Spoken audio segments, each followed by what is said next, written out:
Hello, this is Trilok. I'm a dietitian. In today's video, we will discuss polycystic ovary syndrome, commonly called PCOS.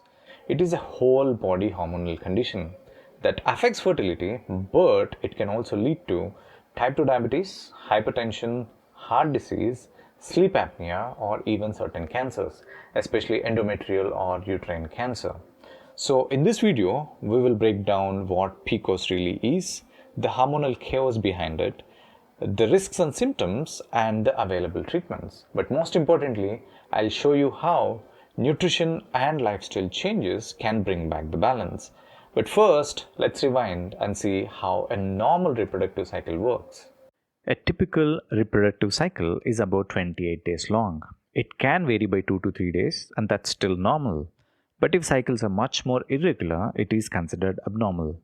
From day 1 to 14, about 15 to 20 follicles in the ovary start to grow under the influence of follicle stimulating hormone and luteinizing hormone, both released by the pituitary gland. The number of follicles that actually grow is controlled by anti-Mullerian hormone. Even though the ovary has thousands of tiny follicles, AMH makes sure only a few grow each cycle. Follicle stimulating hormone's role is to stimulate the follicles to grow and mature. In each cycle, one follicle escapes the suppression by AMH and with the influence of FSH becomes the dominant follicle, while the others gradually degenerate. This is why in PCOS, where AMH levels are very high, follicles remain suppressed and fail to mature properly. This leads to no ovulation, also called anovulation. Clinically, AMH is now used as a marker to help diagnose PCOS. Inside the growing follicle, there are two types of cells.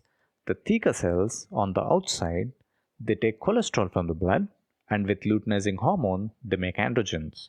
The granulosa cells are on the inside. They take those androgens and with follicle stimulating hormone, turn them into estrogen. In PCOS, luteinizing hormone levels are much higher than follicle stimulating hormone. As the follicle matures, estrogen levels keep rising, and around day 12 or 13, estrogen levels reaches its peak, and this has three key effects. It stimulates a surge in luteinizing hormone and a smaller surge in follicle stimulating hormone. It prepares the uterine lining, the endometrium, for a possible pregnancy. And most importantly, it triggers ovulation. On day 14, the surge of estrogen, luteinizing hormone, and follicle stimulating hormone makes the follicle rupture and release an egg. While this is happening in the ovaries, the uterus also goes through its own cycle. From day 1 to day 5, the endometrium from the previous cycle is shed. This is menstruation. From day 6 to 14, rising estrogen rebuilds the lining so that by the time ovulation occurs, the uterus is ready to receive and nurture the egg in case of fertilization. After ovulation, in the next 2 to 3 days, the ruptured follicle transforms itself into corpus luteum, which produces progesterone. Now, there are two possible scenarios. If fertilization occurs, it usually happens in the fallopian tube. The fertilized egg, now called a zygote, travels to the uterus over about 5 days and attaches itself to the endometrium. Progesterone from the corpus luteum prevents the endometrium from shedding till the last day of the cycle. Later, this job is done by a hormone called human chorionic gonadotropin or HCG released by the zygote. If no fertilization occurs, the egg survives only 12 to 24 hours. Without fertilization, there is no embryo and no HCG. The corpus luteum degenerates by day 26 to 28.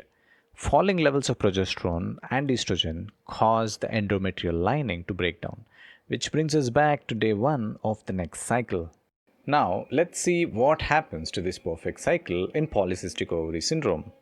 Polycystic ovary simply means presence of multiple cysts on the ovaries. These are basically the follicles that did not develop normally.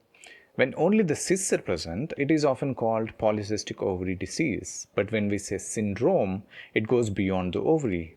It is a whole body hormonal condition with many symptoms. And at the heart of PCOS is hormonal imbalance. And the first major issue is excess androgens, the male hormones. Normally, luteinizing hormone stimulates theca cells to produce androgens. Follicle stimulating hormone helps granular cells convert those androgens into estrogen. But in PCOS, luteinizing hormone is much higher than follicle stimulating hormone. So more androgens are produced than can be converted into estrogen.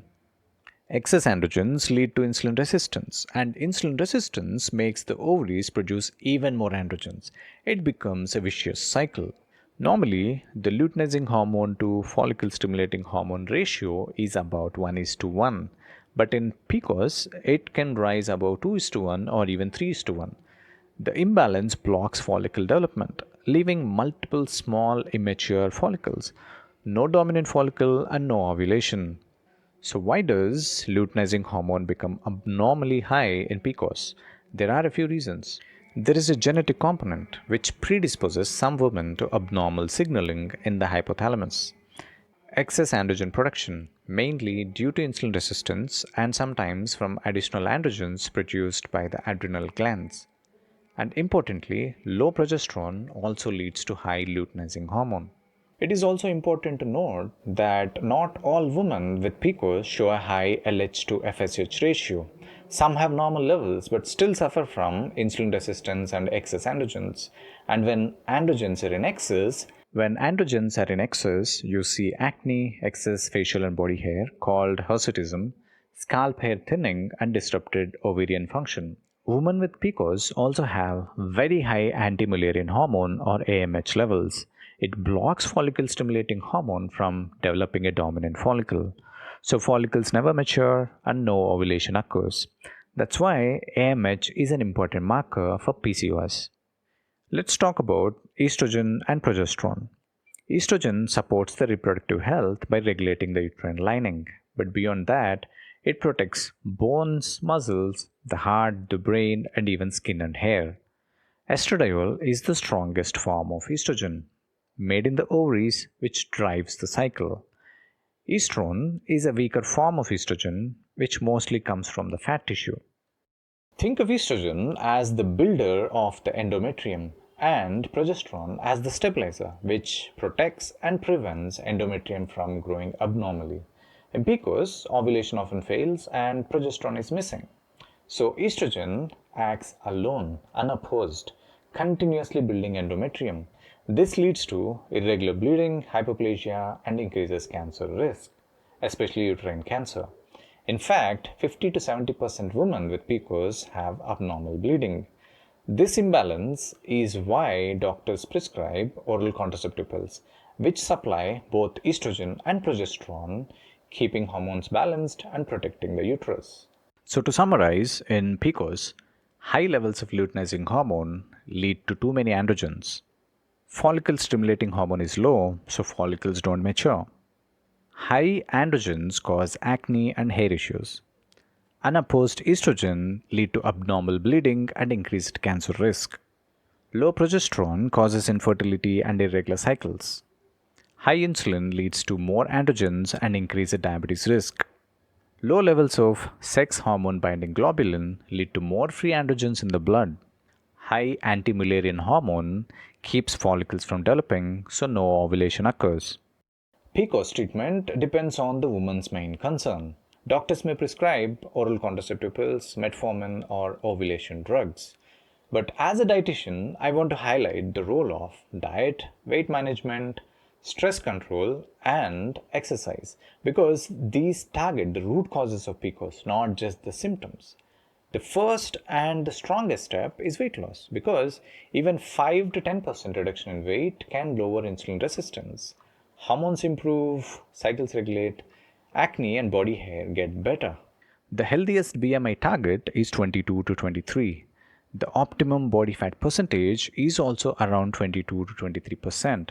So remember these magical numbers, 22 and 23. That's where hormones, fertility, and metabolism work best. The ideal diet for PCOS is low glycemic index, high fiber, adequate protein, and anti-inflammatory foods.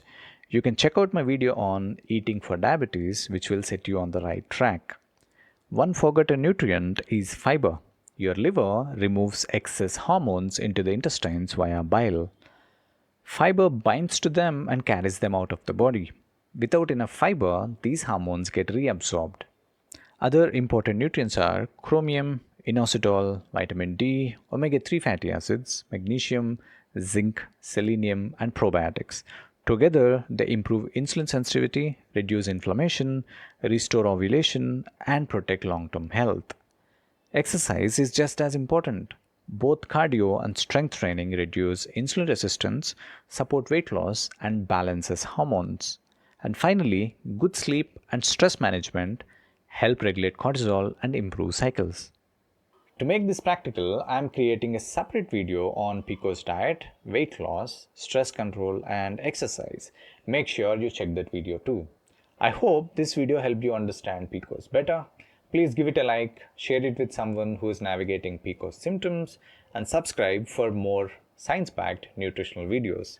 Thank you for watching Nutritional Perspective. I'll see you in the next video.